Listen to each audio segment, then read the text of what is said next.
Hi, I'm Katie Hendrickson, and today I'll be talking about building employee discipline in your company and how that can boost productivity and help you be more successful. And also how you can overcome some of the challenges when your employees are undisciplined or they are having difficulty following protocols that you've put into place and established for your company. First off, why is employee discipline so important?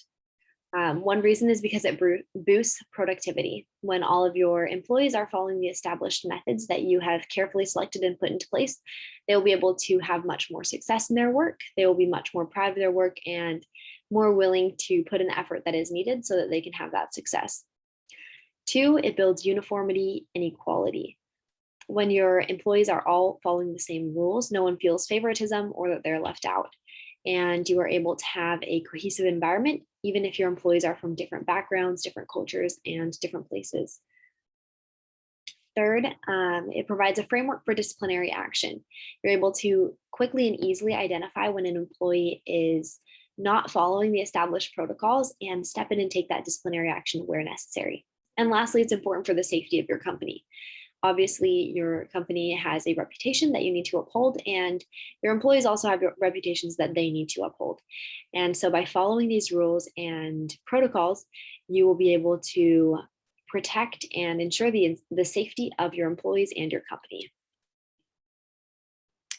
So, how do you go about enforcing workplace discipline? There are a few different methods. The first is the progressive discipline system, which essentially has a certain degree of disciplinary action dependent on the behavior that is happening among your employees. If it is something not super severe, then it might go off as with a warning or with a mild punishment.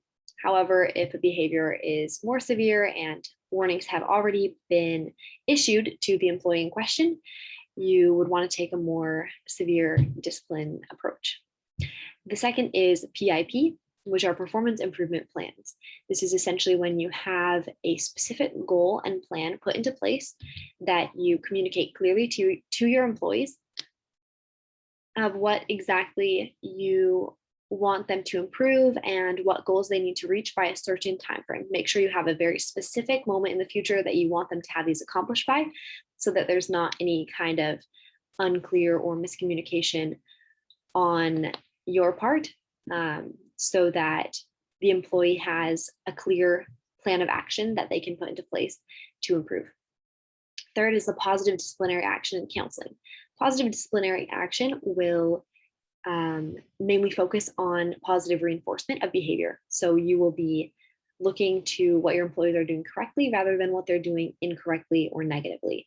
And by focusing on the things that they're doing correctly, you hope to build those behaviors to the point where they essentially diminish and set aside altogether their use of other actions that are not in line with your workplace protocols.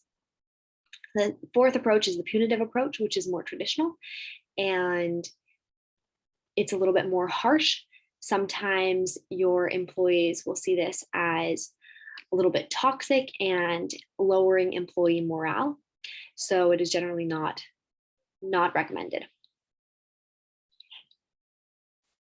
To maintain a disciplined workplace, you want to utilize productivity tools like Time Doctor, which is an app that allows employees to self-monitor their own behaviors and their work so that you don't have to be micromanaging them. You also want to have periodic trainings to make sure that your employees are reminded of policies and that policies are clear in their mind. After a while, between these trainings, usually your employees will start to go after different methods and different ideas that they may have, which may not be as efficient or effective as the ones that you put into place.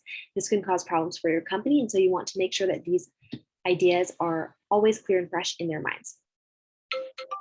Fourth, you want to provide incentives for following the rules. When your employees are happy and looking forward to something in the future, they will be much more willing to follow the rules and the protocols that you've put into place. You also want to follow your own rules. If you're not following the rules that you've put into place, why would your employees want to follow them as well? And lastly, you want to analyze the discipline in your workplace. Are your rules unnecessary or overbearing? make sure that they are making sense to your employees, and you will have a much better workplace and much more productivity. And that is all that I'd like to share. Thank you.